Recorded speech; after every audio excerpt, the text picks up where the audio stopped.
por lo que nos dejó el legado de nuestro maestro principal, que fue don Juan Bucetich, que incluso tuvo que adaptar una terminología que él había utilizado, que era muy engorrosa y que por ahí no correspondía tanto a lo que él quería decir, y sin embargo, con la ayuda de compañeros, amigos que él tenía, un gran célebre escritor del diario La Nación en la República Argentina, le sugirió que cambie el término que él había utilizado al principio, que se llamaba ignofalangometría, por el término de dactiloscopía, ¿sí? ¿Por qué? Porque indudablemente que la primera de las ramas que se puso en uso en lo que tiene que ver con la papiloscopía fue la dactiloscopía. Pero bueno, después con el tiempo esto se fue modificando, ¿sí? Podemos hacer una breve definición de lo que es la papiloscopía. Es el estudio de las crestas papilares que se hallan presentes en los dígitos, y ahí la vamos a denominar dactiloscopía, en la palma de las manos, que la vamos a denominar como palmatoscopía o palametoscopía, y cuando está presente en la planta del pie, la vamos a denominar pelmatoscopía. Incluso van a ver que en algunos países, y generalmente de Latinoamérica, o también pueden ser que lo encontremos en España, a la palmatoscopía, o sea, las crestas papilares halladas en la palma de la mano, también a esa disciplina se la va a denominar quiroscopía. Lo digo esto porque van a encontrar un sinnúmero de publicaciones y que corresponde todo a lo mismo. También van a encontrar en la bibliografía americana uno de los máximos estudiosos perteneciente en algún momento al cuerpo del FBI de los Estados Unidos, Cummins. Él es el que por primera vez utiliza el término de dermatoglifos, ¿sí? O la dermatoglifia, lo van a ver también. Bueno, se debe también a los estudios de los pulpejos y fundamentalmente esas áreas que va a encontrar en la zona palmar, que ya van a ver que corresponde fundamentalmente a la zona interdigital o superior, y él los va a definir de esa manera también. Bueno, pero para dar arranque con el tema del origen, tenemos que irnos a lo que nosotros hemos denominado precursores, ¿sí? De lo que es la papiloscopía o la orfoscopía. Bueno, perdón, no había terminado lo que es, no era solamente ese estudio y apreciación de las crestas papilares en los dígitos, en las palmas de las manos y en la planta de los pies, sino con rematarlo diciendo que tenga que tener fines de identificación, ¿sí? O sea, ¿para qué se estudia eso? El fin del estudio de estas crestas papilares o crestas de fricción es fundamentalmente para la utilización de las mismas a nivel de la identificación física humana. La identificación física humana abarca muchas dimensiones, si quieren llamarlo así, en el cual una de las tantas en el cual va a servir justamente para dar identidad, para identificar, para diferenciar una cosa o una persona, es justamente lo que nos va a servir en este caso las crestas papilares, crestas de fricción. Entonces tiene fines de identificación, ya sea en cualquier estadio de la vida, desde su nacimiento hasta, inclusive, como me ha tocado a mí en muchos casos, el tema de la identificación de cadáveres. Justamente yo en el año 2019, en el mes de julio, me he retirado de la institución a la que pertenecía, o sea que estoy en una... en este momento ya no estoy cumpliendo funciones como perito oficial, sino que estoy cumpliendo funciones como perito más bien de parte, si uno lo quisiera hacer. Y ahora este miércoles que viene, este miércoles 15, estoy convocado a una audiencia oral y pública, o sea que todavía estoy purgando juicios de épocas de cuando todavía estaba en actividad. Es un juicio del año 2018, un homicidio gravemente calificado, donde hubo un victimario y una víctima, y en este caso por ser familiar, el victimario provocó la muerte de un menor de 5 años de edad. Voy a tener que estar convocado a ese juicio o a ese debate oral y público, ¿sí? O sea que hasta aproximadamente 10 años seguimos trabajando constantemente de acuerdo a los casos que hemos trabajado, que han sido realmente muy, muy, muy importantes.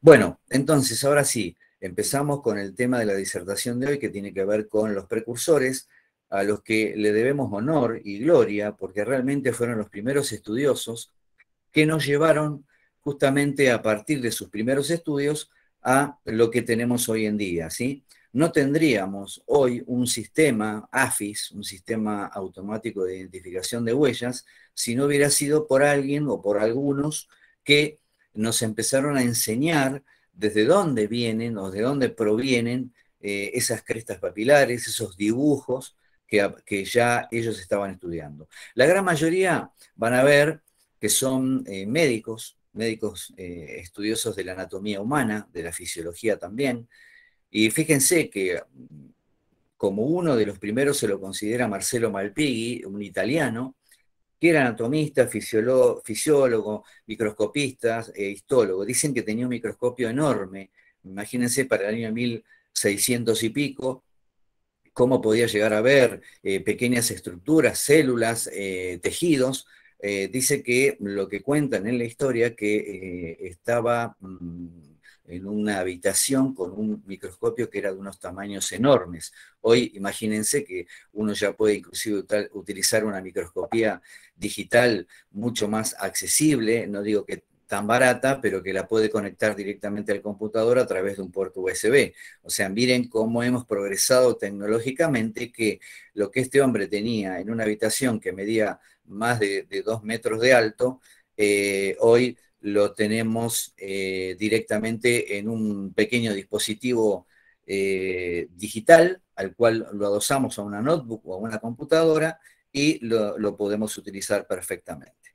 Bueno, dijimos que como primer precursor, entonces teníamos a Marcelo Malpighi.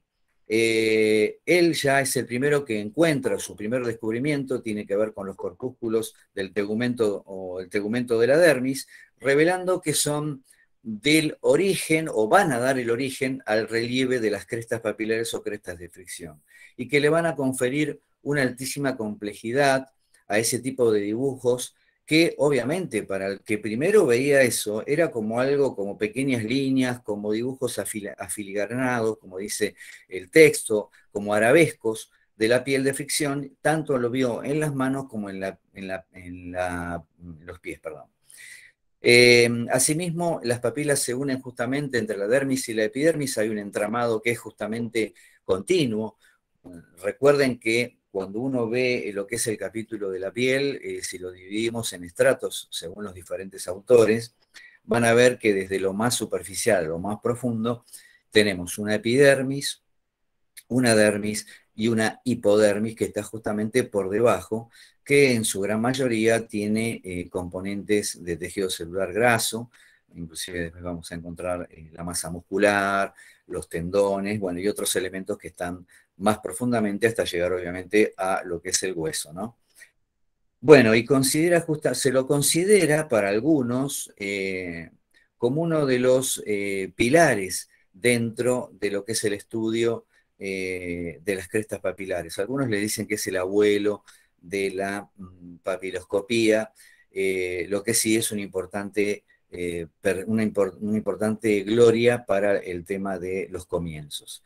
Pero fíjense que por ahora él hacía el estudio de la piel, el estudio de la dermis y la epidermis, viendo que había diferentes dibujos, líneas, que obviamente él todavía no les daba una denominación, simplemente las describía. O sea que estamos acá muy parecido como pasa con el estudio histórico de la criminalística. Ustedes deben saber muy bien que hay una etapa prehistórica, hay una etapa empírica y después hay una etapa más científica, ¿sí? Podríamos encuadrar esto como una de las etapas más prehistóricas, tirando más a lo empírico, ¿sí? No tanto ya tener certeza de lo que él justamente estaba desarrollando, simplemente como un carácter descriptivo. Otro de los que también hizo aportes importantísimos dentro de lo que es la lofoscopía es justamente Juan Evangelista Purkinje. Este hombre, nacido en Bohemia, era médico y profesor de anatomía, fisiología y patología en la Facultad de Praga y Breslau, que hoy sería lo que sería la República Checa, fue el primero en describir y clasificar los dibujos papilares en 9 tipos. O sea, lo que ya pueden ver acá, y incluso la mención de las figuras de unos triángulos papilares, que después nosotros vamos a ver que en la actualidad les vamos a llamar deltas, en su obra publicada en el año 1823, Commentatio de Examen Physiologico Organi Visus et Systematis Cutanei, o sea, todos los estudios que tenían que ver con la parte de los órganos cutáneos, que en este caso se refiere a la piel, ¿no? El examen ese que hizo minucioso. Lo más importante es que ya empieza a utilizar una terminología en el cual sus términos van a ser de cimientos científicos para la ciencia lofoscópica. Se le atribuye que en el año 1833 es el que descubre el tema de los poros sudoríparos. Se lo considera también el padre de la dactiloscopía, y acá agregado hacemos un párrafo aparte porque en 1844 von Hughes se refiere justamente al delta como Cutter terminus o delta, ¿sí? El cual lo llamó también, Disculpa, profe. eh, sí, Sí, disculpa. ¿Estás cambiando la presentación? no, no, no, no, no, ¿no están viendo la diapositiva? Se ve la del ciclo, la imagen del ciclo. No, no, ya estuve cambiando, ¿sí? Vale, no O sé sea, he si... pasado, después del comienzo del ciclo, he pasado 2 diapositivas. Sí, no, no se ve que... Ahí se ve cómo están moviendo el mouse, pero no, Vamos a ver si, no se si cambia. podemos volver para atrás. ¿Está bien? ¿Te parece? Vale.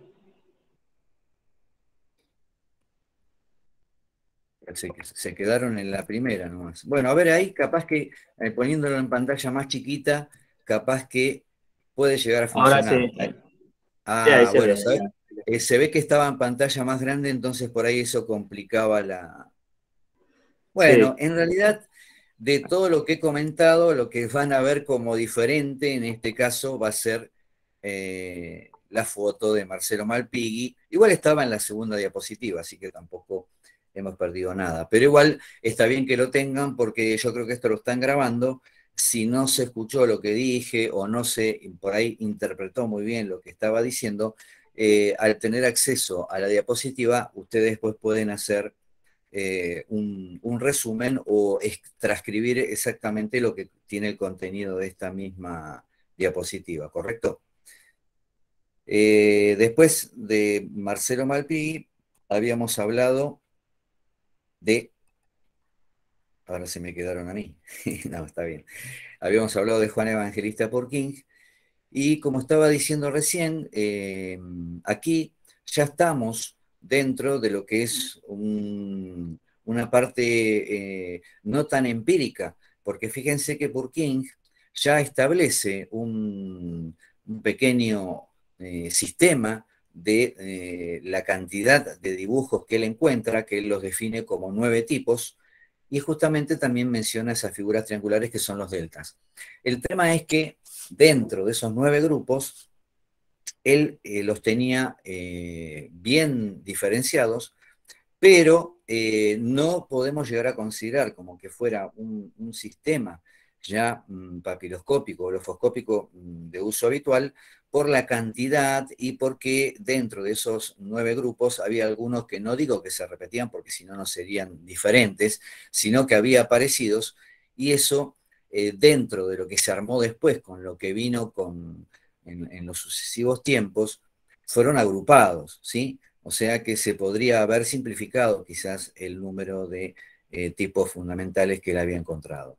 Pero bueno, es muy importante el aporte que hace este estudioso y fíjense, por eso no lo quise ponerlo dentro del mismo texto, la figura de von Hughes, que en el año 1844 ya se refiere directamente a la figura del delta, lo estudia en detalle y lo llamó Trinangulurum tori tactus, ¿sí? Siguiendo con el tema de los siguientes precursores, ya nos vamos a parar en lo que es William James Herschel. Van a ver que ha pasado un poco más el tiempo, ya estamos, él nace en 1833 y fallece en 1917. Él estaba como encargado de el servicio civil del distrito de Hooghly.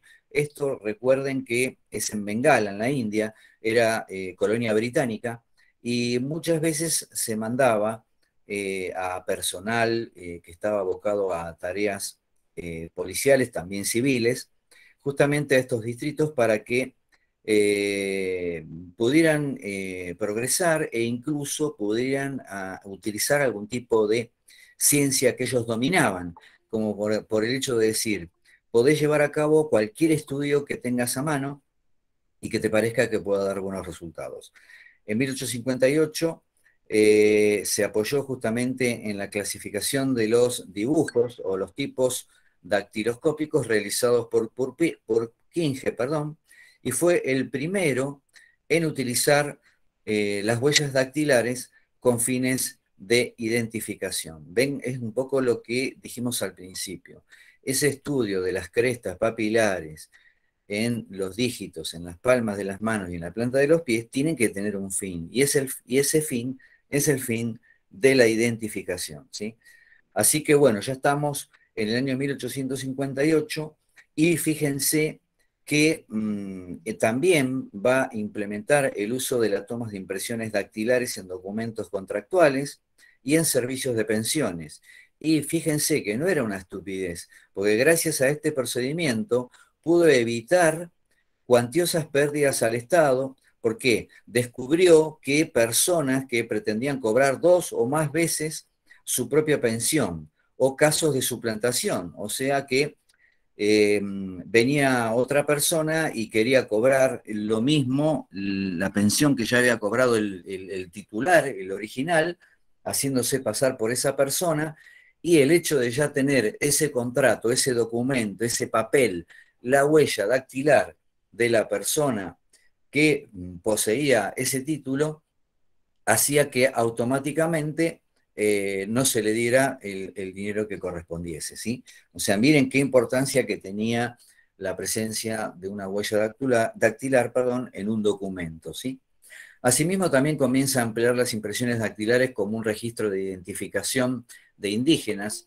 Lo utiliza aprovechando para hacer más estudios sobre el tema de las huellas papilares directamente en aquellas tribus indígenas analfabetas, en el cual lo que va a lograr es el armado de un archivo como para poder hacer estudios mucho más avanzados. En 1877 propone la toma de huellas dactilares y así directamente de los que tienen que ver con los registros de las cárceles, ¿sí? O sea, que ya fue ampliando lo que fue en un primer momento un mandato civil a un mandato más a lo criminal, ¿sí? Porque ya el hecho de hacerlo con un ciudadano común, a directamente volcarlo en registros de cárceles, ya le está dando una orientación a esa identificación de tipo civil a criminal, ¿sí? Herschel concluyó que las huellas dactilares eran distintas en todos los individuos, demostrando con sus propias huellas, con una diferencia de 28 años que no cambian, descubriendo las leyes o postulados de la lofoscopía o papiloscopía, que son la inmutabilidad y la perennidad. Recuerden que él se tomó las huellas de sí mismo durante esos 28 años y observó que los dibujos no cambiaban. Lo que sí pudo haberse dado cuenta es que quizás eh, había como un envejecimiento de la piel, un deterioro mínimo, pero que en lo absoluto hacía que cambiaran o se diferenciaran las huellas de sí mismos, ¿sí?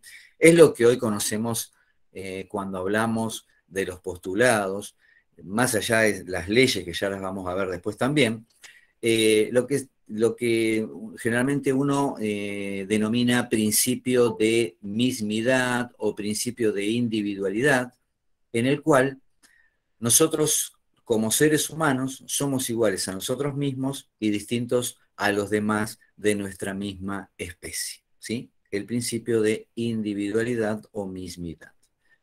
Siguiendo con esta serie de precursores, recordemos que esto va llevando un orden y que todos los que estoy presentando ahora, obviamente, tenían conocimiento de los antecesores. O sea que todo esto está interrelacionado. ¿Vieron?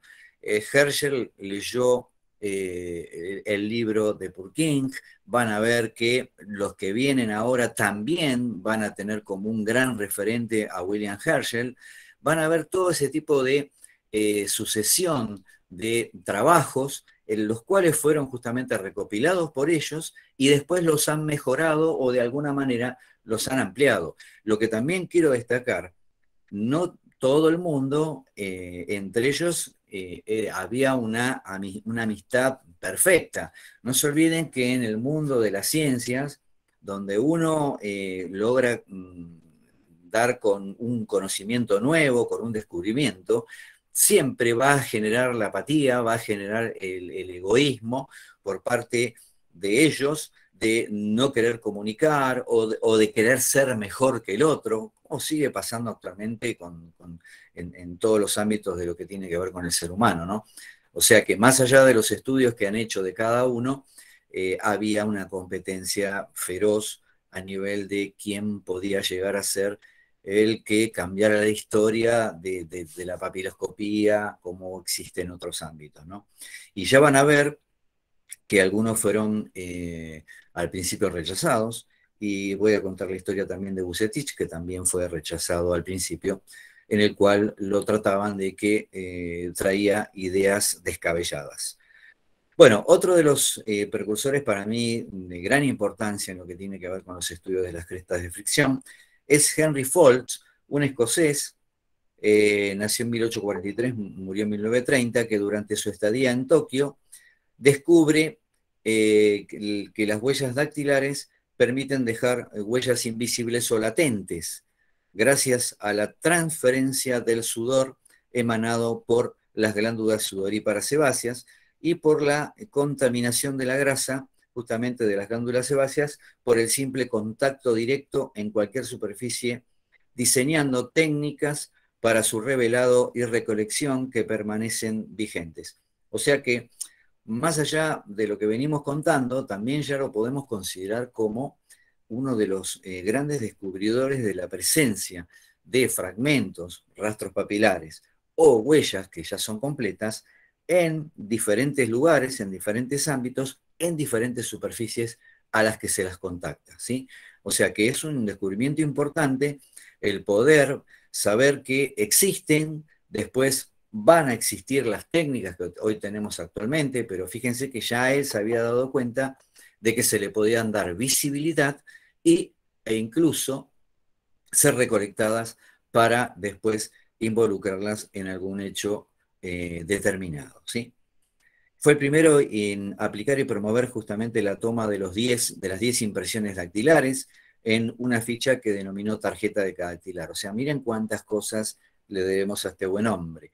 El descubrimiento de armar una pequeña ficha en papel donde tuviera contenidos los 10 dígitos de una persona, como para poder de alguna manera hacer un estudio respectivo de cada dibujo que él encontraba, tanto de pulgares hasta los meñiques. Foltz recopiló abundante material dactiloscópico, estudiando la diversidad de formas con fines genéticos de la herencia y a nivel etnológico, pero que destinó a la identificación humana, publicando en la revista prestigiosa científica Nature el 28 de octubre de 1880, en el que se destaca la importancia de recoger huellas dactilares en el lugar de los hechos y para identificar al delincuente. Gracias a este artículo vamos a ver que don Juan Vucetich, en el año 1892, logra resolver el homicidio de los hijos de Francisca Rojas. Foltz logró que Scotland Yard implementara la toma de las impresiones dactilares en sus investigaciones forenses. Entre Herschel y Foltz siempre existió una rivalidad por atribuirse el descubrimiento de las huellas dactilares como método de identificación. ¿Ven lo que les digo? Viniendo de de un mismo territorio, que era en este caso hoy le llamamos Reino Unido, ya había una cierta disputa, de ciertos celos en quién había sido el primero, quién había sido el segundo.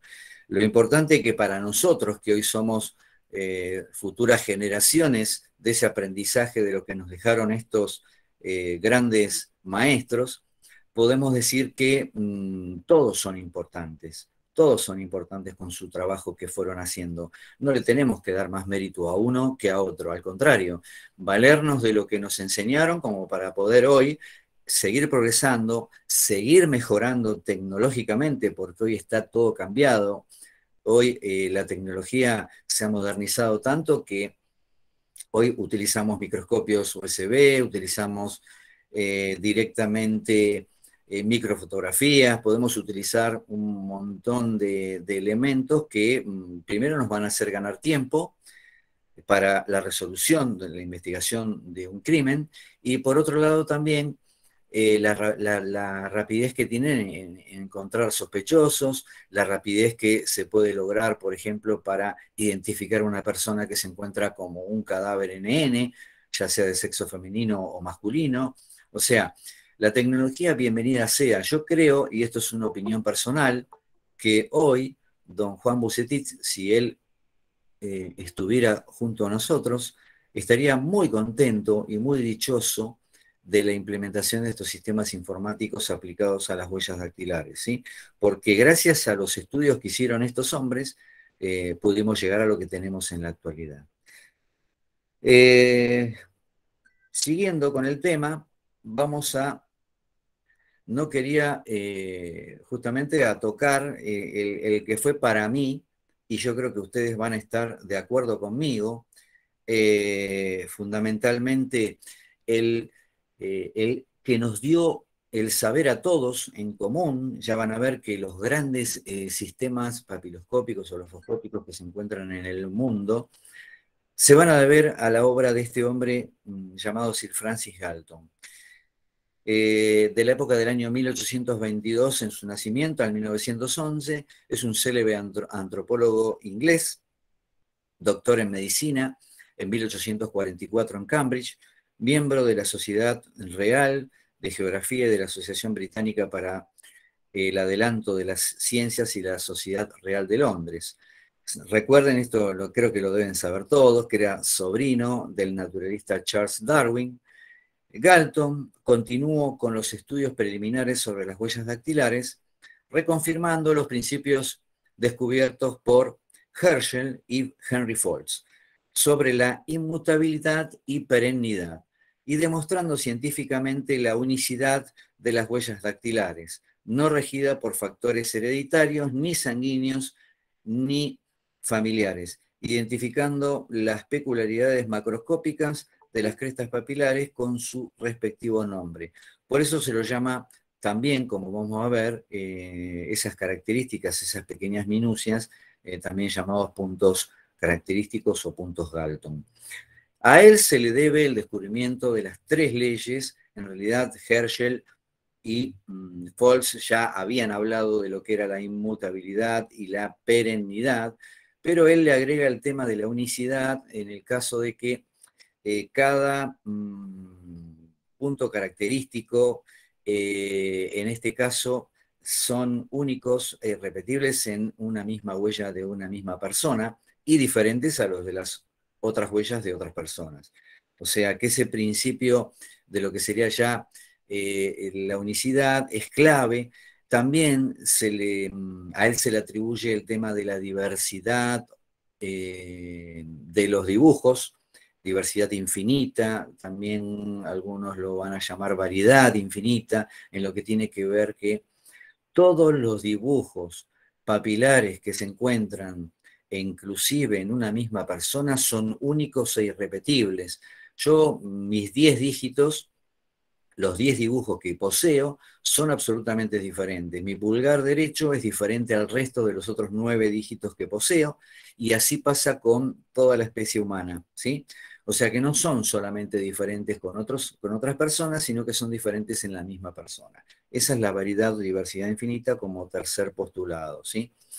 Otro de los descubrimientos también muy, pero muy importante que realizó Francis Galton fue el tema que pudo hacer la clasificación de las impresiones dactilares, perdón, a través de esas figuras triangulares denominadas deltas, ¿sí?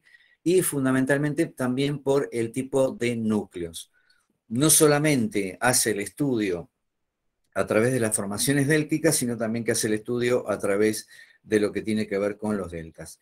Fíjense que él clasifica haciendo 3 ítems, primero a los que no tienen núcleo ni tampoco tienen deltas y los denominan arcos, ¿no? Que ustedes saben bien que la terminología en inglés serían los arch, ¿no?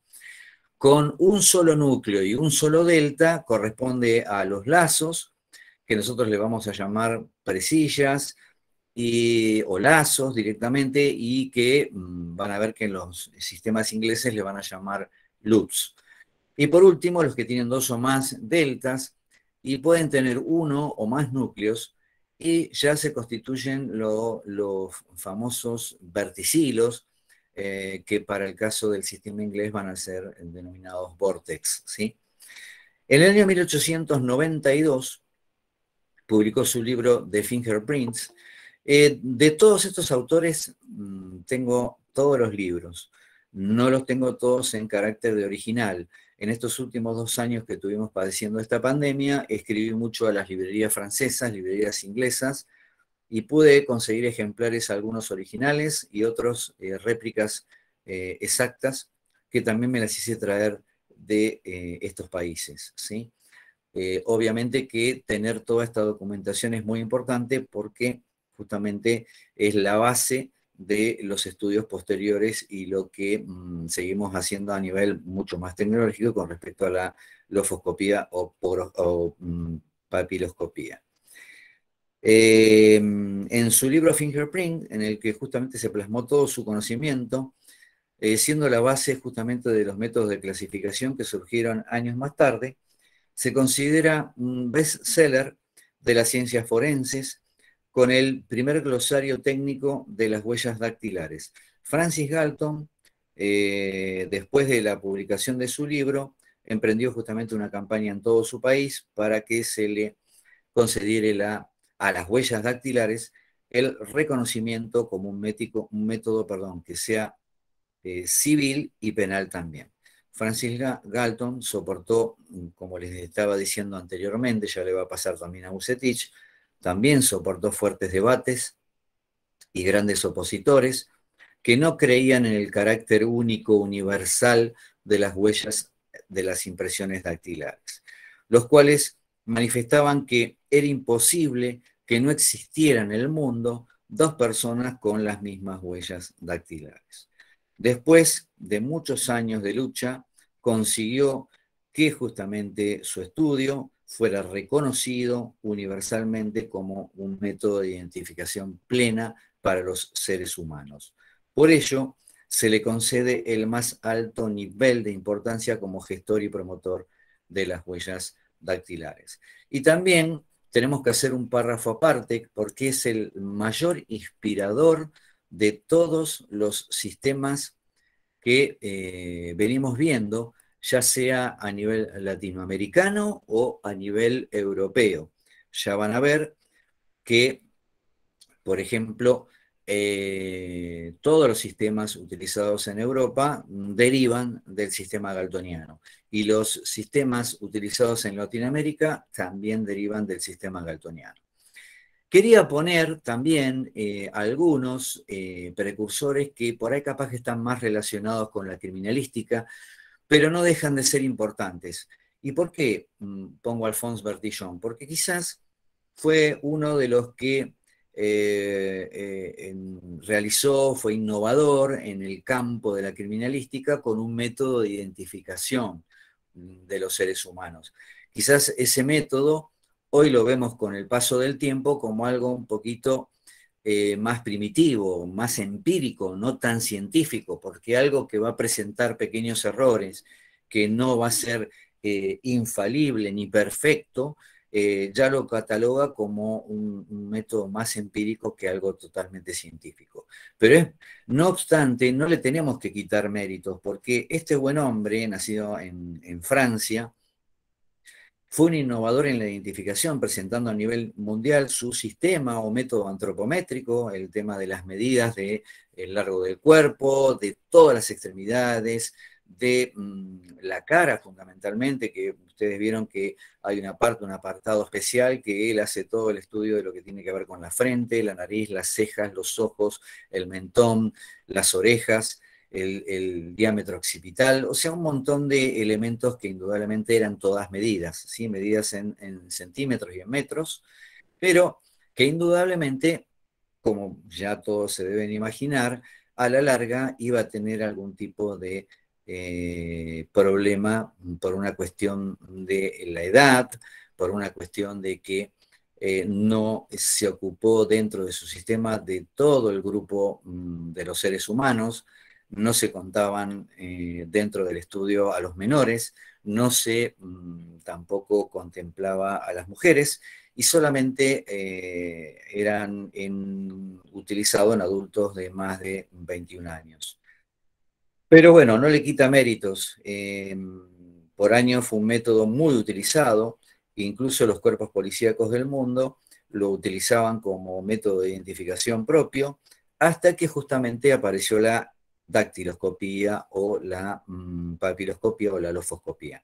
Como verán, incluso pasaron varios años después del descubrimiento de Alphonse Bertillon y se utilizaban en conjunto. Y si ustedes analizan hoy por hoy un anexo prontuarial, ¿qué se llama un anexo prontuarial? Una hoja de ruta donde tiene que ver con todos los datos, por ejemplo, de una persona, en el cual no solamente se le va a tomar sus huellas dactilares, decadactilares, mejor dicho, debe tener una planilla en el cual debe constar todos los datos de esa persona, donde se lo va a hacer escribir, se lo va a hacer poner una numeración para saber el tipo de escritura que tiene esa persona en el cual tenemos una sospecha, y anexado a esa planilla prontuarial se le va a agregar las improntas de las huellas de los dígitos pulgares y también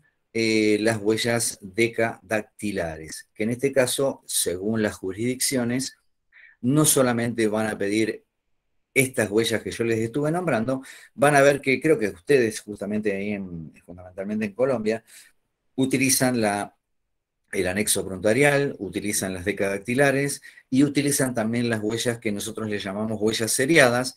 Algunos le llaman huellas de continuidad, simultáneas, así le llaman también, donde van a tomar las huellas que corresponden al dedo índice, medio anular y meñique de ambas manos, y de esa manera tener confeccionado una planilla o un anexo prontuarial completo con fotografía también de la persona.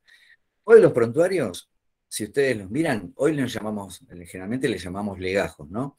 A esos legajos, si uno los ve completos de alguna persona que ha cometido algún tipo de delito o ha cometido alguna contravención, van a ver que tienen foto, tienen este anexo que les digo, tienen las fichas decadactilares e incluso van a encontrar también un archivo con huellas palmares, ¿sí? Entonces, miren qué importante que hasta el día de hoy se sigue utilizando este tipo de modelo que él ya había implementado en esa época entre 1853 y 1913, que fue su periodo de nacimiento y muerte, ¿no? También se le debe honores con relación a lo que consideramos el retrato hablado. Él formó parte de la policía de Francia, dio justamente un término de 3 meses para que la policía de Francia lo obligó que en un término de 3 meses demostrara esa efectividad de su método para la utilización con criminales. La primera identificación realizada por este método fue identificando a un delincuente que ingresaba bajo el nombre de Dupont por el delito de un hurto agravado, estableciendo que era un reincidente y su verdadero nombre era Martín. Esta identificación catapultó a la fama a Bertillon, siendo implementado su método en todas las cárceles del país, en este caso en Francia. Y en el año 1884 ya contaba con 300 identificaciones positivas. El más famoso fue el caso de este tipo de sistema, el sistema de vertillonaje o sistema antropométrico, fue el caso de Ravachol, un revolucionario idealista identificado plenamente como Claudius François Coinstein, el criminal más buscado en Francia por homicidio y por ser profanador de tumbas. Al pasar el tiempo, se evidenció que aparecían las pequeñas falencias de sus logros. ¿Y cuáles eran las mismas? Ya que el método era impreciso y las medidas se repetían constantemente con otras personas que tenían un cuerpo similar en tamaño, en longitud de lo que es el largo de los brazos, en el grosor de los mismos brazos, de las piernas, las confecciones de las caras muy parecidas, lo que daba muchos, como diríamos hoy en la actualidad, falsos positivos y errores de identificación. La dactiloscopía comienza rápidamente a dar resultados positivos, como fue el caso el 12 de octubre de 1902 en la Rue du Faubourg Saint-Honoré, 157 escena del crimen, donde recolectan 3 huellas dactilares grasientas que fueron identificadas fehacientemente con las de Henry Leon Schaeffer. El caso que terminó definitivamente por, de alguna manera decir, tirar abajo lo que fue ese sistema antropométrico de Bertillon y se dio todos los honores a la dactiloscopía, fue el hurto del cuadro más famoso del mundo, que es la Gioconda, de Leonardo da Vinci, que en el año 1911, del Salón Carré del Museo del Louvre en París, pasado 28 meses del robo, el día 2 de diciembre de 1913, fue capturado un individuo que se hacía llamar Leonard, que pretendía vender el cuadro florentino Alfredo Gehry, un coleccionista de antigüedades. Leonard fue conducido al comando de la policía para ser identificado con el sistema antropométrico, que contaba con miles de registros imposibles de verificar. Claro, al haber tanta cantidad de registros, era un método muy engorroso y iban a tardar demasiado tiempo en poder verificar si se trataba de la misma y única persona. Pero que poseía en su respaldo como señales particulares las huellas dactilares que, por no estar oficialmente aceptado este sistema de la dactiloscopía, no estaban archivadas técnicamente bajo alguno de los dos sistemas, el que se estaban utilizando en ese momento, en Latinoamérica el Bucetich y en Europa el sistema Henry. Bertillon no pudo identificarlo por su propio sistema, debiendo así de esa forma permitir la consulta de sus archivos a los técnicos en la dactiloscopía, que verificando una a una las fichas dactilares, lograron identificarlo plenamente con el ciudadano llamado Vincenzo Perrugia, un italiano pintor de interiores que había trabajado en el Museo del Louvre, haciendo algunas mejoras, aprovechando que era conocido por los guardias del museo, es como hizo para sustraer el cuadro entre medio de una bata que él poseía. Para que vean, había una huella sobre el marco de la pintura, justamente de la Gioconda, que fue la que se pudo realizar el cotejo entre los sospechosos, con esa huella levantada, de alguna manera recolectada, haciéndola visible del famoso cuadro de la Gioconda. Pero no implica de que la antropometría fue un método revolucionario, quizás no científico, era impreciso y no era realmente confiable porque dejaba fuera a los adolescentes y a los ancianos que disminuían en su peso, en su estatura, y obviamente que se escapaban de los rangos de los parámetros que se había establecido. O en casos, por ejemplo, también de aquellas personas que ya estaban con sobrepeso o más obesas, también los parámetros daban negativos, ya que estas medidas estaban en permanente cambio o sencillamente variaban con la edad y por su contextura. Además, si la persona que se realizaba las mediciones, por ejemplo, era una persona nueva en las tareas, un inexperto, no era lo mismo. Lo que para uno daba unas determinadas medidas, para otro daba otro tipo de medidas. Entonces ya había incluso una confesión en el uso de este sistema por los operarios que administraban estos elementos para las mediciones. Otra de las cosas que quiero aclarar, que era lo que yo había empezado a hablar en su momento, era que a él le debemos el tema del uso del identikit. Ustedes se acuerdan que primero él había utilizado la fotografía judicial, en el cual contaba con pequeños álbumes de tamaño miniatura, en el cual tenía las fotos de frente, perfil de aquellos sospechosos, y hay un sinnúmero en el museo, justamente en uno de los museos en Francia, museo policial, de este tipo de libritos que contaba con una gran cantidad de aquellas personas que eran sospechadas, porque ya se utilizaba la fotografía como un método de identificación, e incluso a él le debemos el tema de la interpretación del retrato hablado o del identikit, porque gracias a justamente el auge de la fotografía a nivel pericial, se podían hacer incluso los retratos de aquellas personas que considerábamos sospechosas, como se sigue utilizando hoy en la actualidad, ¿no? Hoy tenemos gente especializada en dibujo de rostro, que lo que hace justamente a través de la víctima reflejar los rasgos del presunto victimario, como para poder después realizar algún tipo de allanamiento con la figura de esa persona que ha actuado como sospechoso de un hecho de criminalidad. Bueno, Sir Duncan Henry, acá tenemos uno de los pilares, justamente cuando hablábamos del sistema Galton.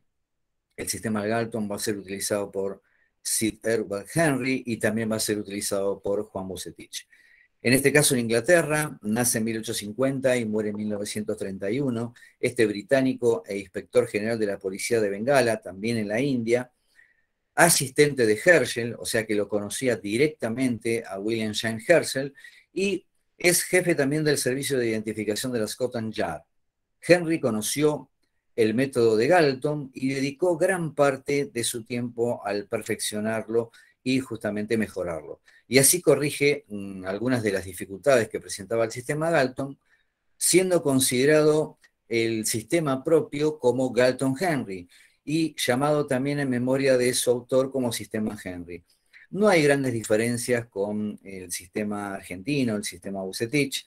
Ya van a ver que los dos se basan estrictamente en la aparición o no del delta.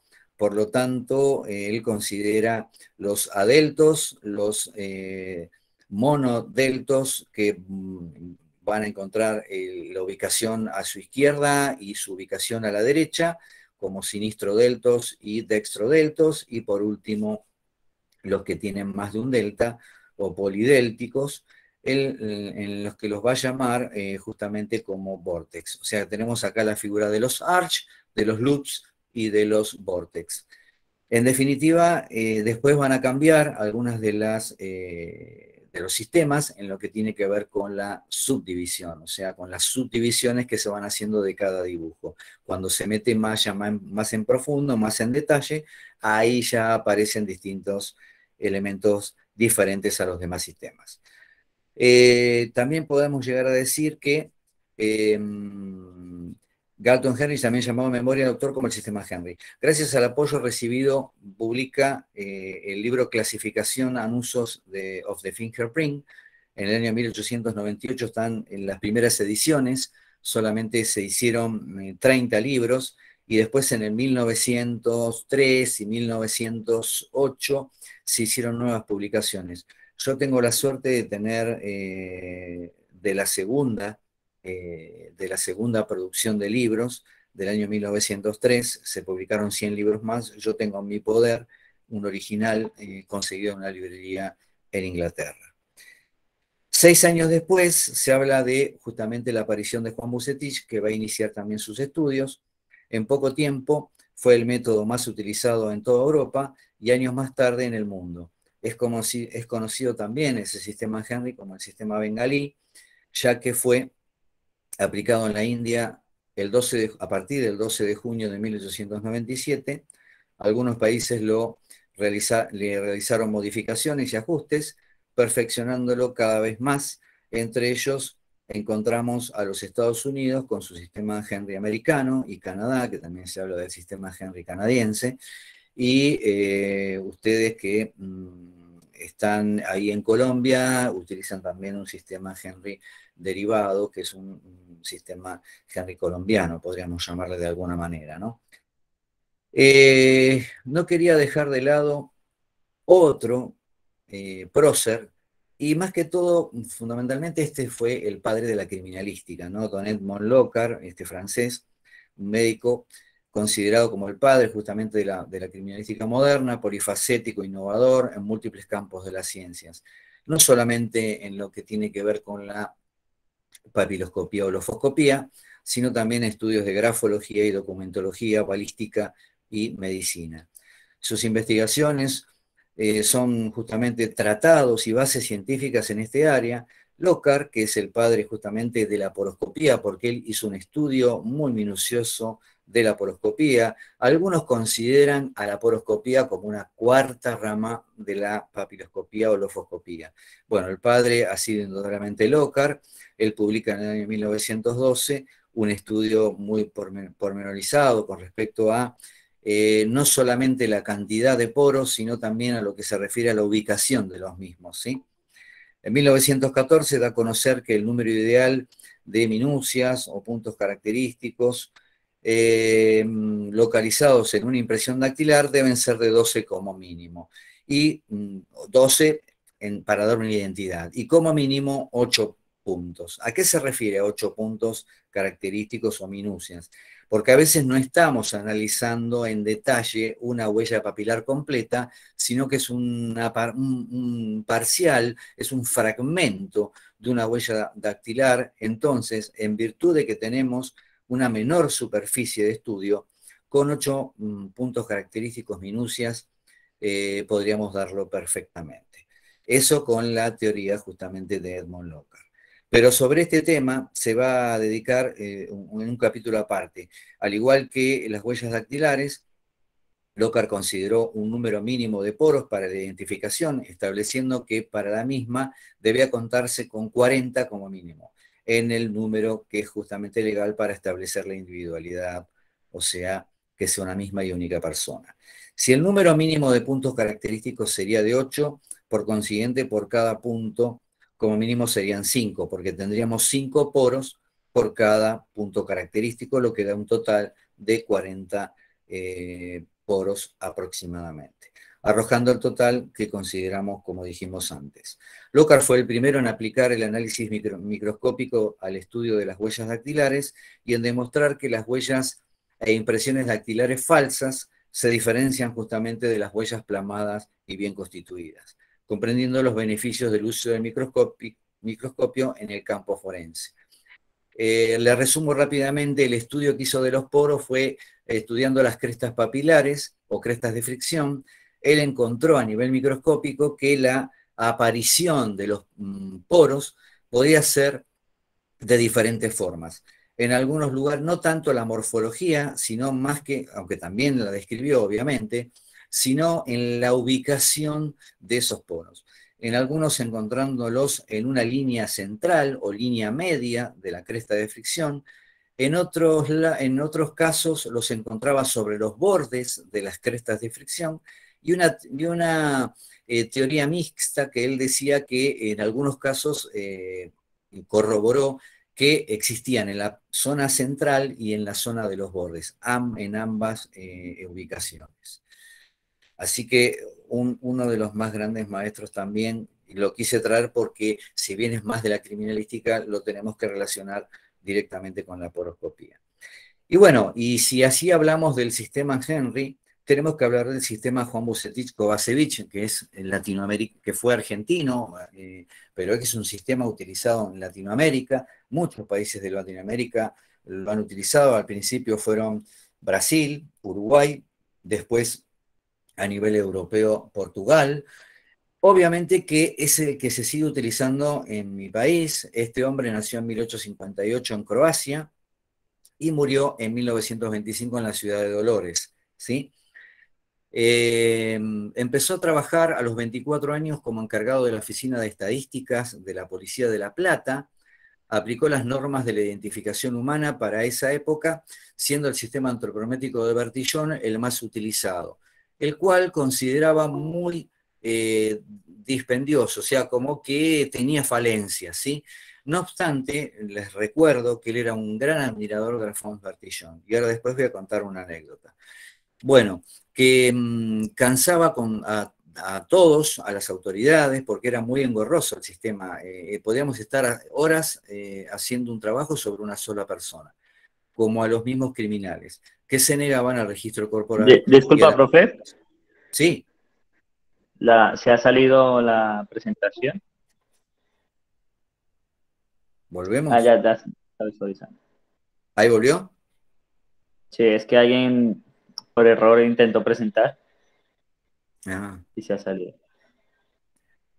perfecto, perfecto. Bueno, como sigo comentando, Vucetich en su momento va a después tomar gran prestigio de acuerdo al sistema que él va, ahora después lo voy a describir. Eh, Profe, Sí, disculpa, lo que pasa es que no se aprecia, no se alcanza a apreciar la presentación. ¿Podrías eh, ampliarla, dejar de ah, compartir y volver a compartir para sí, que se vea ya la presentación amplia? sí, cómo no.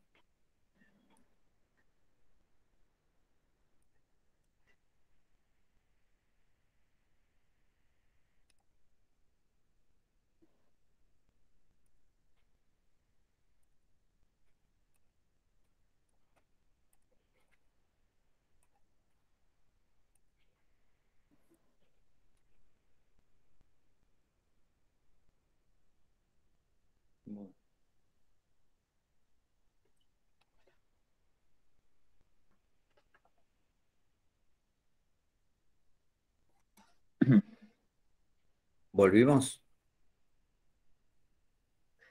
Sí, se puede apreciar la presentación. Así se A ve ver, mejor, así ahí, se puede observar mejor. ¿se sigue Como la viendo? tenía, no sé.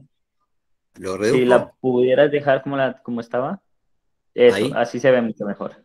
Sí, se alcanza a ver. Buenísimo, Muchas buenísimo. gracias. Bueno, y como les seguía diciendo, Vucetich empieza a tener, al principio, él, vamos a hacer un poco cómo fue que le llega el material a él. Él, trabajando en esa oficina de estadística, tiene un jefe en el cual tenía acceso a muchas publicaciones y diarios de la época y encuentra en su despacho la revista, la Revue Scientifique, una revista francesa, en el cual tenía dentro de sus contenidos material de lo que había publicado en su momento parte de lo que era el libro de Fingerprints de Francis Galton. Como él era un amplio dominador de los idiomas, músico y también era matemático, se pone a leer esos textos y es donde encuentra que lo vislumbra realmente un sistema de huellas dactilares, para lo que empieza a trabajar por cuenta de él, sin decirle nada a nadie, solamente le pide la revista prestada a su jefe, al tiempo de hacer una serie de estudios y tomarle huellas a colegas de él mismo, quiere presentar un proyecto para el cual él tenía la idea de que iba a revolucionar todo lo que tenía que ver el tema de las impresiones dactilares a nivel no solamente del país, sino también a través de lo que podía llegar a ser en el mundo. ¿Qué pasa?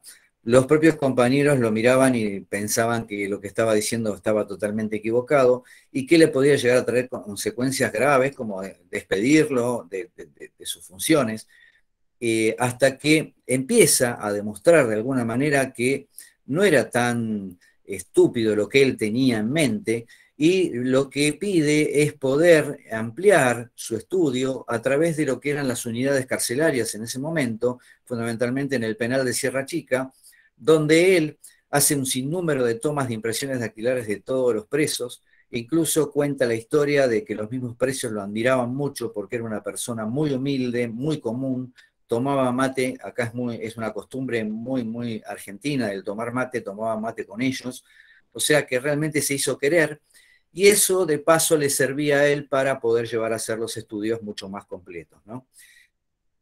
Bucetich, como hombre de ciencia, se actualiza permanentemente considerando justamente esas revistas científicas, lee no solamente el artículo de Henry Foltz, sino que lee también justamente lo que dije de Francis Galton, y así comienza a implementar también el uso de las 10 impresiones dactilares más el registro antropométrico de Bertillon, porque eso era lo que se utilizaba en ese momento, ¿sí?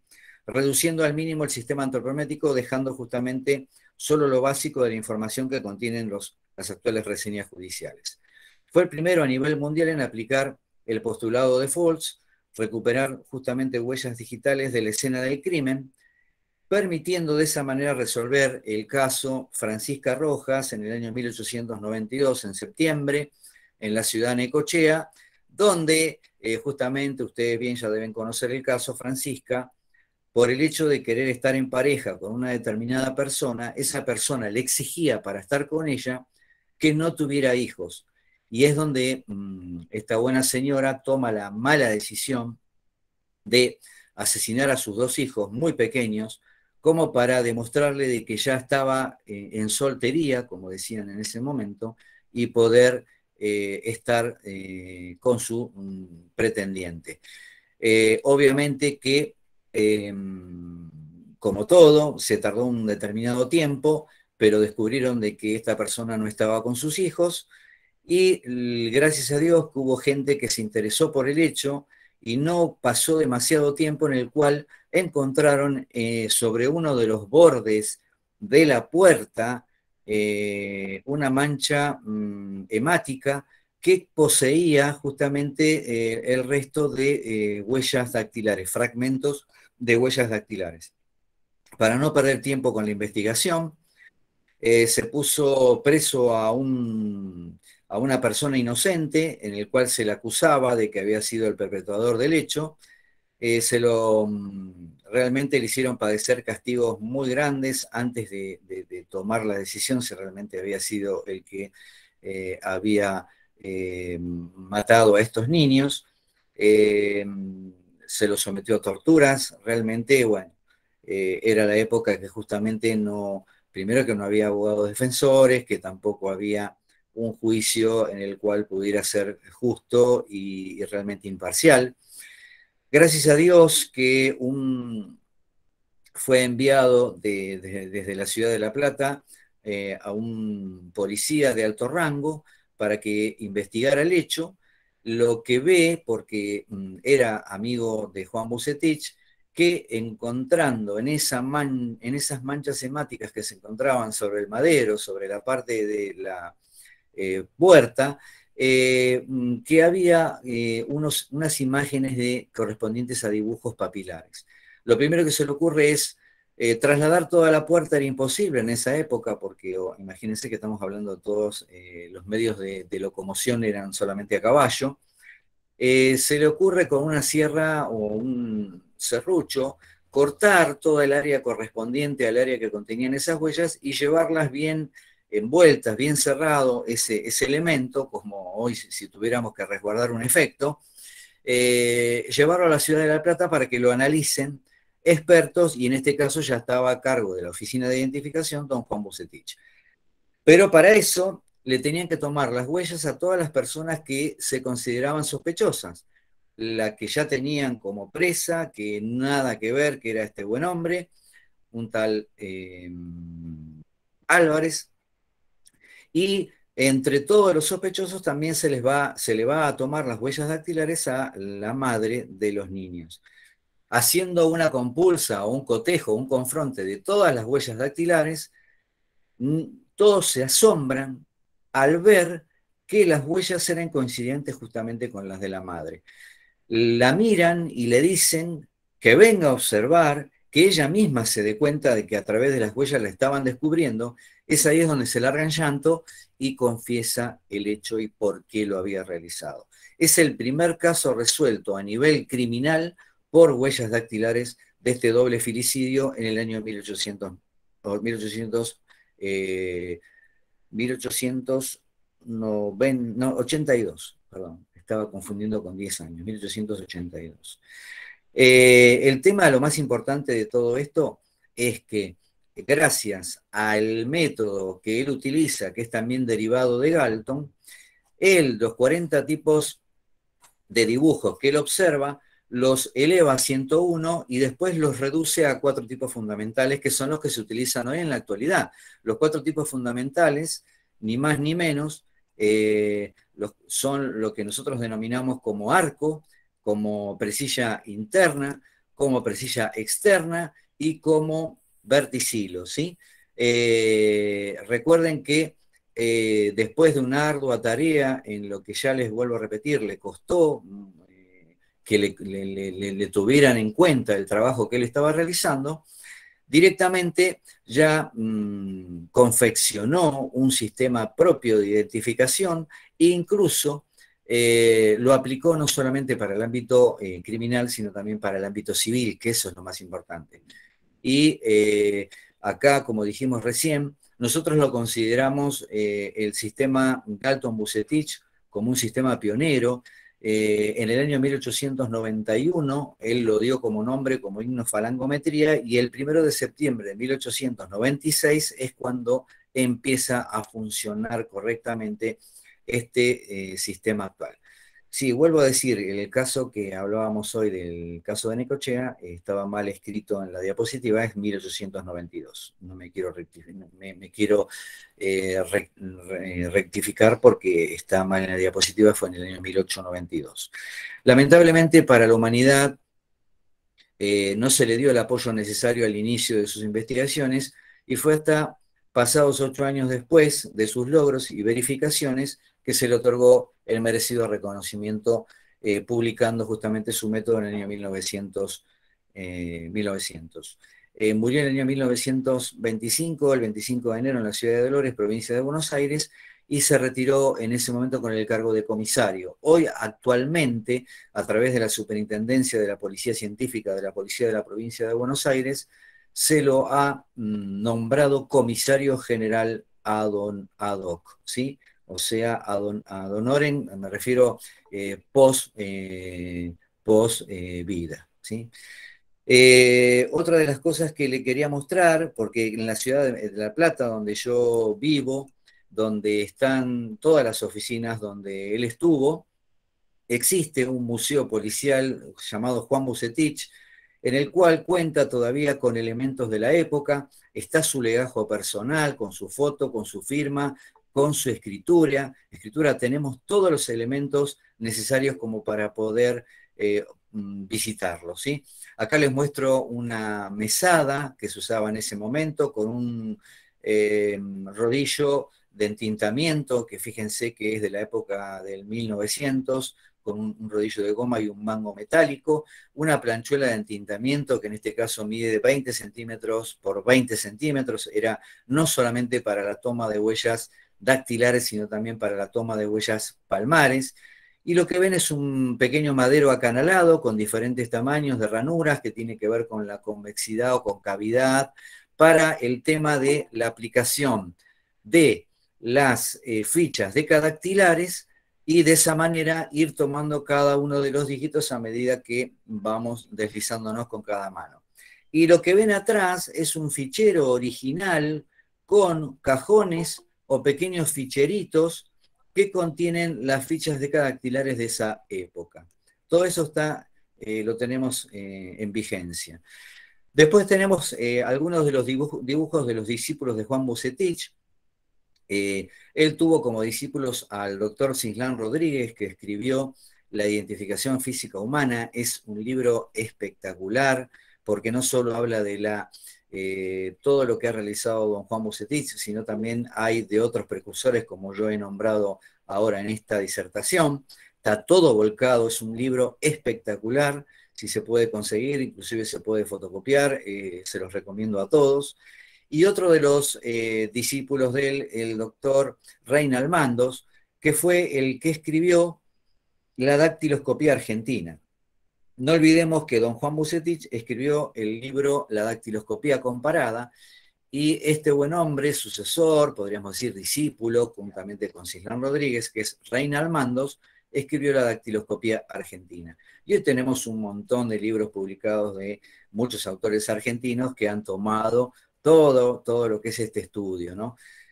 Las diferencias son mínimas. Yo lo que quiero, como para hacer un remate final de todo esto, es que ustedes vean de que todos salen de un mismo grupo. El sistema Francis Galton, tomado por Henry, el Francis Galton tomado por Henry y después de alguna manera modificado, por ejemplo, en su país, en Colombia. Nosotros el sistema, lo que es Galton, el sistema Bucetich, y hoy actualmente se sigue utilizando, y aunque ustedes no lo crean, dentro de las distintas fuerzas policiales, podemos tener algún cambio a nivel de las subdivisiones de los dibujos, ¿sí? De los arcos, de las presillas internas, externas y verticilos, pero son mínimas, muy poquitas.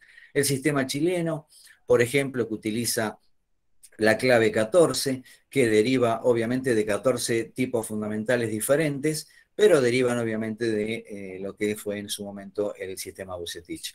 El sistema español, que utiliza lo que es el sistema Oloris Aguilera, el doctor Oloris Aguilera, él es un sistema Bucetich modificado, en el cual, en vez de utilizar también la simbología de arcos, presillas internas, externas y verticilos, van a hablar de adeltos, monodeltos y bideltos, ¿sí? O sea, pero todos son muy parecidos en sí porque nacen de un mismo tronco común.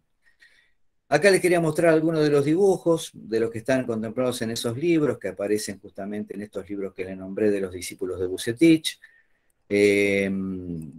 Tenemos también, no sé si se llega a ver, vamos a correr esta acá, el dibujo de una papila, para que vean esas crestas de fricción o crestas papilares, no son ni más ni menos que las papilas. Y esas papilas pueden ser papilas simples o papilas compuestas.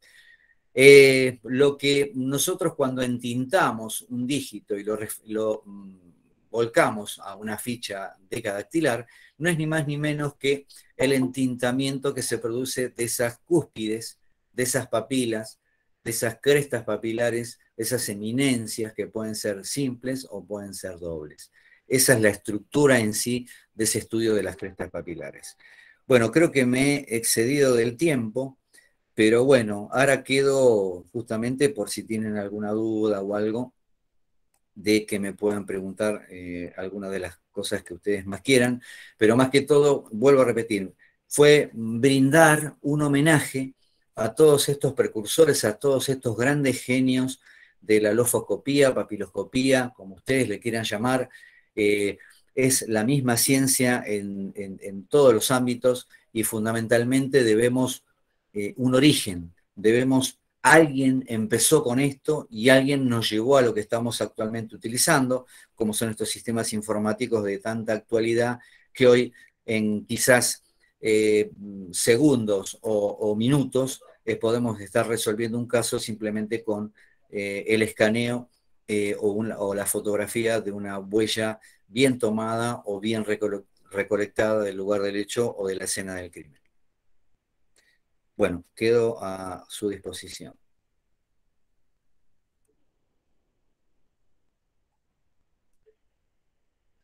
Muchísimas gracias, profe. Muchísimas gracias por tu participación, por esta excelente conferencia. La verdad que, bueno, tampoco es que nos hayamos pasado mucho de tiempo. El tiempo estimado para las ponencias es de aproximadamente de las respuestas de 2 horas. Y bueno, pues antes que nada agradecerte por aceptar la invitación a participar en este evento, agradecerles también a las personas que nos han estado acompañando y pues felicitarte por esta gran exposición que nos has traído el día de hoy. La verdad que siempre aprendemos mucho contigo y bueno, hoy nos ha tocado digamos, algo de historia que Claro, está bien dejar de lado los orígenes de este arte que es la papiloscopia, que al final el arte de la identificación es algo muy complejo, ¿sí? Y bueno, que vale la pena conocer sus orígenes, sus principios, ¿no? Entonces, te agradecemos por eso y bueno, pues te damos de nuevo mil felicitaciones por tan excelente ponencia. Vamos a muchas ver gracias. por aquí, ¿qué preguntas nos hacen? Vamos a ver, tenemos a Valeria Romero que dice, bueno, dice, una pregunta, en cuanto a identificación del poro, se debe medir la distancia de poro con poro y el diámetro del mismo. Bueno, eso ya, viste, por eso dije que hoy estamos muy contentos con el tema del uso de las nuevas tecnologías. Ya nos vamos, creo que a alguna ponencia que vos diste alguna vez, o no sé si fuiste vos o tu hermano, que tiene que ver con la implementación de los usos de los sistemas AFIS, de los sistemas automáticos de búsqueda. Algunos que han podido o han realizado algunos estudios mucho más complejos, como puede ser, por ejemplo, el método ASEV, que es ese método de análisis, comparación, evaluación y verificación, se van a dar cuenta de lo que está preguntando esta compañera. ¿Cómo se hace justamente el estudio pormenorizado de los poros? Y bueno, justamente para dar una identificación a nivel microscópico, porque ya estamos hablando de muy del detalle, muy microscópico, sí, vamos a tener que hacer triangulaciones, vamos a tener que hacer angulaciones entre poros que estén siempre cercanos, obviamente, y ahí vamos a tener en cuenta el diámetro de los poros y la ubicación de los mismos. Entonces, son herramientas nuevas que se están empezando a utilizar, la está utilizando el método ASEP, que no se queda solamente con los puntos característicos, analiza la estructura de las crestas o líneas papilares, pero también analiza el tipo de poros, ¿sí? La forma que tiene, el diámetro que tienen, a cuánta distancia está un poro del que le sigue. Incluso si tomamos tres poros en conjunto, hace una triangulación y le va a hacer ángulos. O sea, eso si vos lo querés estudiar, para la compañera que preguntó, va a tener que hacer un estudio de método ASEP. Eso lo están dando mucho en Colombia. Nosotros tenemos a los dos grandes maestros, como Jaime Martínez Suárez, y tenemos al otro gran maestro que es Samuel Delgado Caballero, que ambos, perdón, dictan el curso justamente sobre método ASEP. Ahí vas a tener explicado la manera de cómo estudiarlos y usarlos los poros para dar una identidad humana. Vale, muchísimas gracias, profe, por la respuesta. Por aquí creo que Hernán Pizarro, tiene alguna pregunta, estaba levantando la mano. No sé si puedes activar el micrófono, Hernán. Buenas tardes, maestro Sergio Javier. Buenas De tardes. igual manera, al organizador de la ciudad de Colombia y a todos los participantes de aquí les saluda el perito de la Policía Nacional del Perú, Hernán Pizarro Merma, con 32 años de experiencia en la especialidad de dactiloscopía y grafotecnia. Felicito a nuestro maestro Sergio por la excelente exposición que nos ha realizado sobre la historia de la dactiloscopía. Los peritos jóvenes no deben olvidar de dónde venimos y hacia dónde vamos. En ese sentido, me siento halagado por la excelente exposición de nuestro maestro Sergio Javier, que nos ha expuesto sobre nuestros antecesores que han quemado pestañas para que nosotros, hoy día con la tecnología que tenemos a la mano, podemos realizar un dictamen pericial dactiloscópico a exactitud, pero en menos tiempo. Y mis agradecimientos al maestro Sergio y a usted de la ciudad de Colombia que ha organizado este gran evento. Y muchas gracias y saludos a todos desde la ciudad de Cusco, Perú. Gracias. Muchos saludos, Hernán, y estoy totalmente de acuerdo. Yo creo que esto lo debíamos hacer porque yo siento una pasión por lo que hago, Actualmente ya no estoy en funciones, pero no significa que en algún momento pueda volver a ser llamado a hacer algún tipo de peritaje. Y realmente tenía ganas de, cuando Andrés me dijo que cambiáramos un poco la temática y habláramos de la lofoscopía, dijimos, ¿por qué no hablamos un poco de aquellas personas que nos han dejado tanto? Y hoy tenemos tecnologías, eso es así, no nos queda otra. Yo vuelvo a repetir, yo creo que Vucetich estaría contentísimo de ver las cosas como han progresado, porque gracias a sus comienzos, hoy tenemos lo que tenemos, ¿no? Pero nunca olvidarnos de estas personas que nos dieron tanto. Así que muchas gracias, Hernán.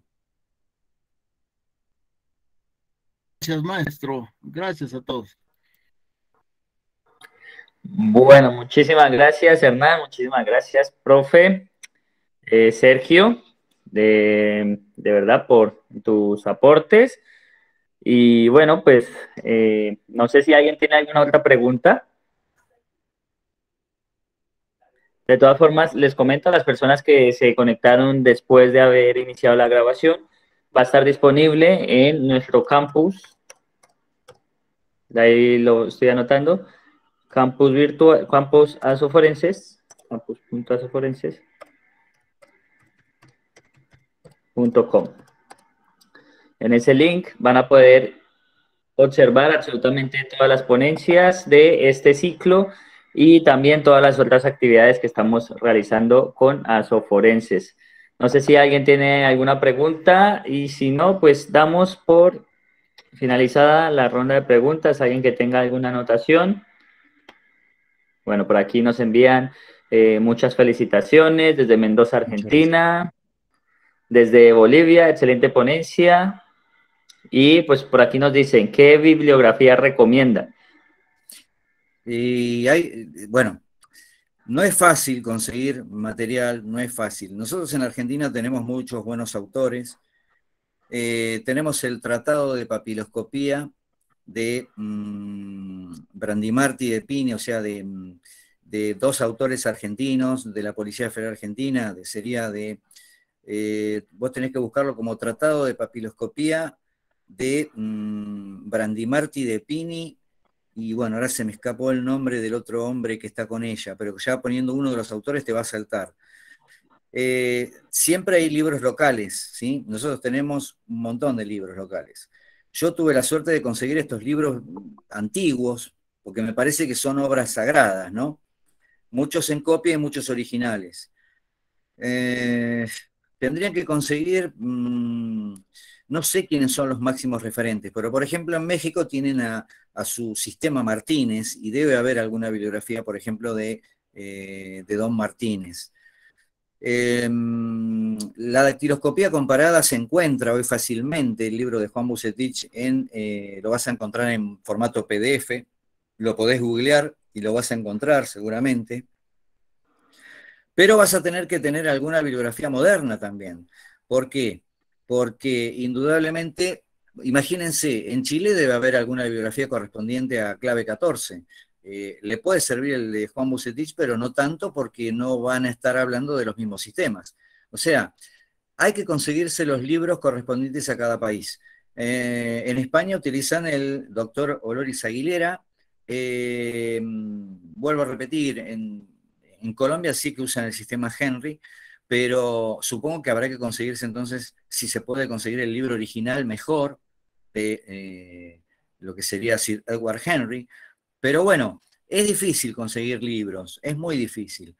Hay libros de dactiloscopías a patadas, a patadas. Ustedes sabrán bien quiénes son los autores predilectos en cada país. Nosotros acá tenemos muchos. El Tratado de Papiloscopía es un libro de cabecera en la Argentina, pero también tenemos dactiloscopía de otros autores que son por ahí en un número menor. Pero bueno, yo creo que eso ya no hay una bibliografía universal, salvo que consigas de estos precursores. Si no, después vas a tener que recurrir a las bibliografías locales, porque son los sistemas que vas a usar a diario, ¿sí? Pero fíjate, podés conectarte con bibliotecas, perdón, con librerías del extranjero, ¿eh?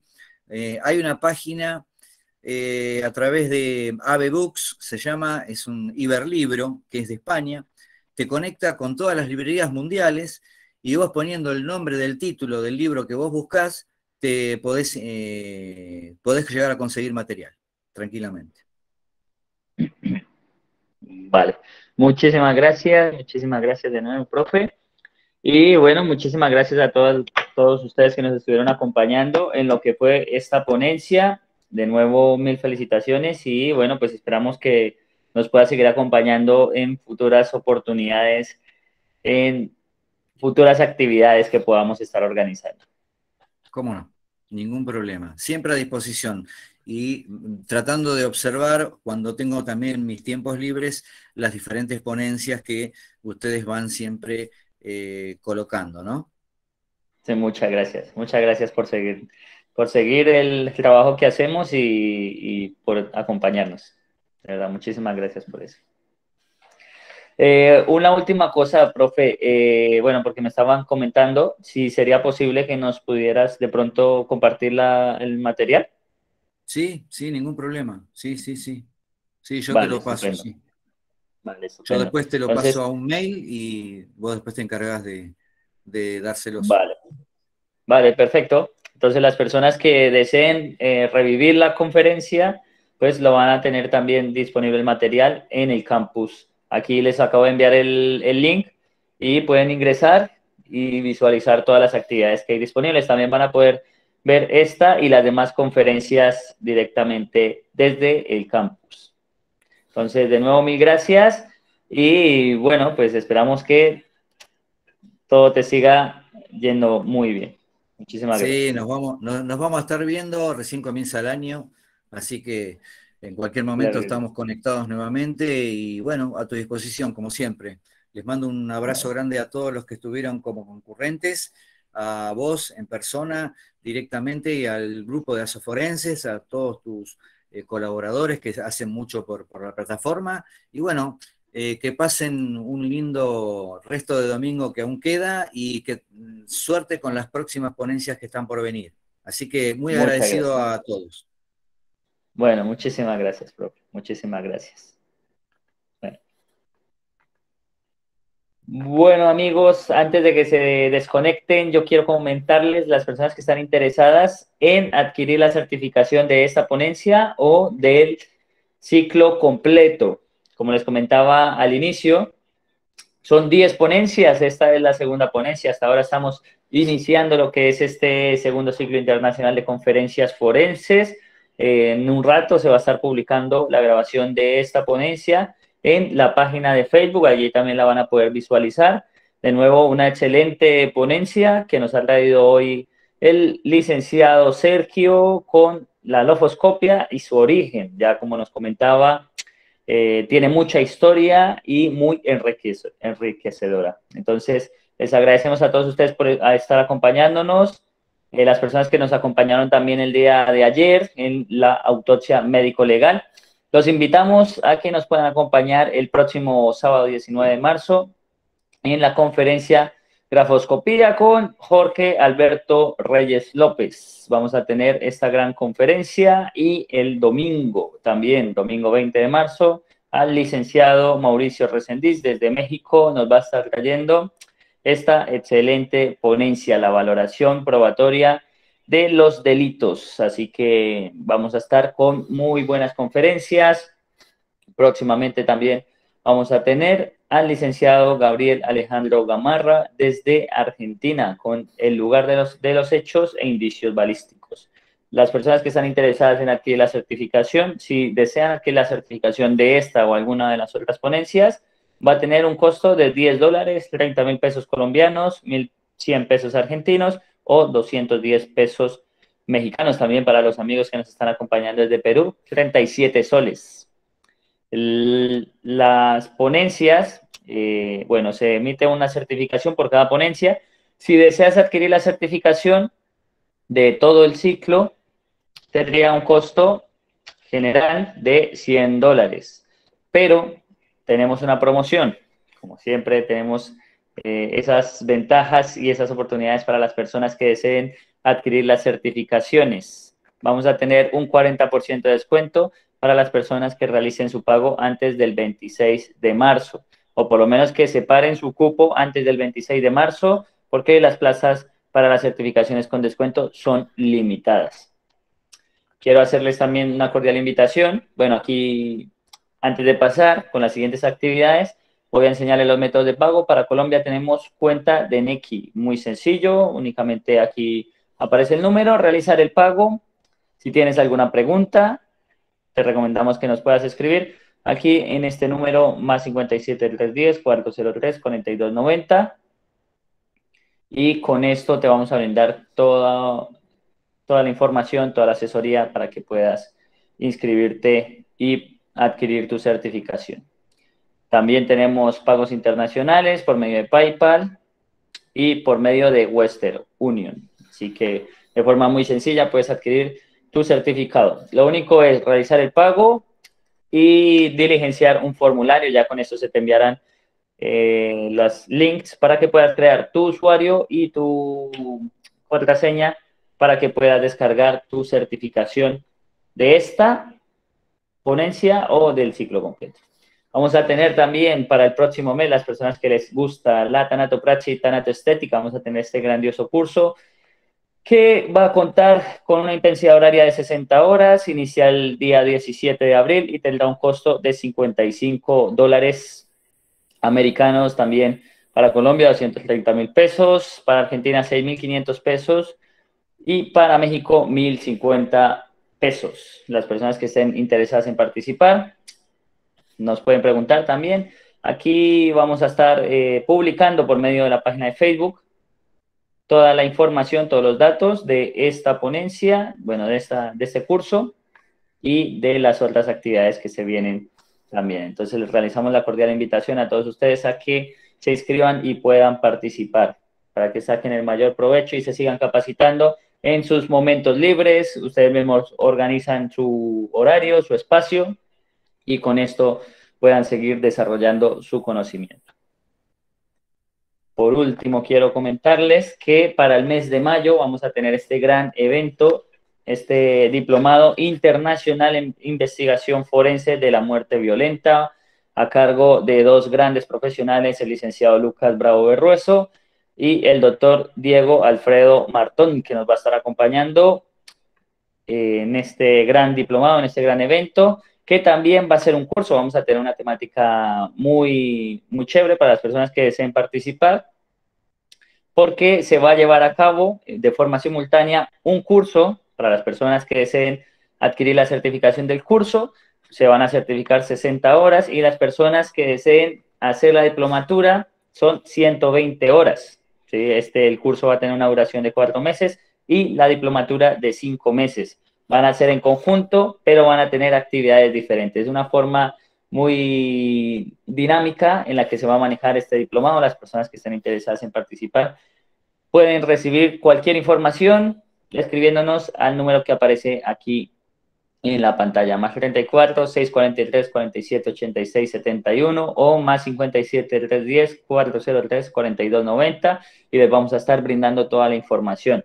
Próximamente vamos a estar publicando más actividades, más cursos presenciales también en Bogotá, así que los invitamos a que estén pendientes de nuestras páginas, nuestras redes oficiales, para que no se pierdan ninguna actividad. Siempre vamos a estar trayendo actividades de forma gratuita y actividades con ingreso arancelado, así que los invitamos a que siempre estén pendientes y no se pierdan estas grandes actividades. De nuevo, quiero recordarles que la próxima fecha de este gran ciclo internacional de conferencias forenses será el 19 de marzo. Vamos a tener desde Colombia al licenciado Jorge Alberto Reyes López con grafoscopía, exegis de percepción de la firma y la escritura manuscrita. Así que les agradecemos a todos ustedes por estar acompañándonos y les deseamos una feliz tarde, una feliz noche para algunos, que todo vaya muy bien y ya nos veremos en una nueva oportunidad. De nuevo, mil gracias. Recuerden, esto es Asoforenses Internacional, formación de calidad, trayendo el segundo ciclo internacional de conferencias forenses. Si tienen alguna pregunta, con mucho gusto vamos a estar respondiendo. Nos pueden comentar aquí por el chat antes de cerrar la sala, o nos pueden escribir aquí a los números que aparecen en pantalla. aquí como pueden ver. Si alguien tiene una pregunta, con mucho gusto vamos a estar respondiendo. De nuevo, mil gracias a todos ustedes y quedamos atentos para poder ayudarles en cualquier cosa.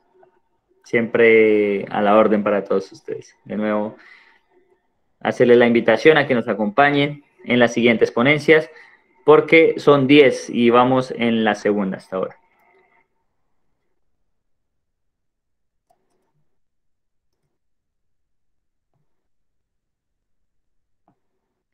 Vamos a dejar aquí por un momento la imagen de las siguientes conferencias y en unos minutos vamos a hacer el cierre de la sala. Les agradecemos a todos por habernos acompañado y esperamos que se encuentren muy bien. Ya nos veremos en una próxima oportunidad.